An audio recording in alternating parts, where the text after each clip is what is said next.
If you're ever convicted of a major crime, chances are you'll end up here. How many inmates come through here?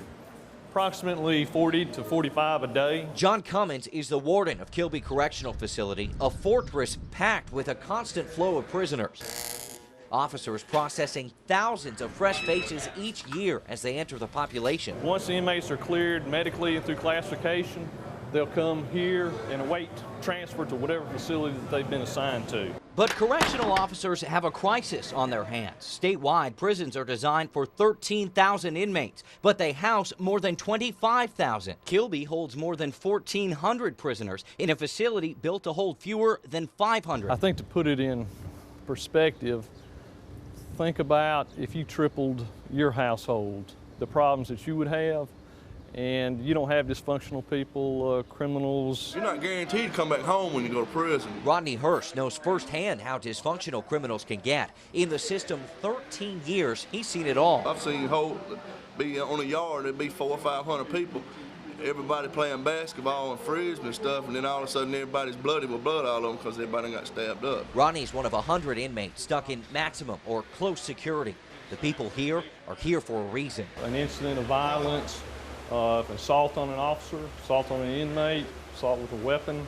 So any number of things can lend you to being here in segregation. Conditions aren't as controlled beyond the cell block. Well, these on the left are permanent party dormitories. Living quarters, many fashioned out of old buildings, are stuffed with criminals. It certainly needs to be a much greater ratio than what it is now. That officer to inmate ratio is about 10 to 1 if you count every correctional officer. Start talking shifts and who's on duty, the numbers shift dramatically. And that ratio is staggering. Sometimes hundreds of prisoners to just one correctional officer, and that alone opens the door to a series of problems. We are often outnumbered. Prisons keep an armory stocked at all times and have special equipment ready to handle outbursts. But officers like Tommy Hetherington worry things may get out of hand. They think they can come in and jump right in and start doing things that they shouldn't do.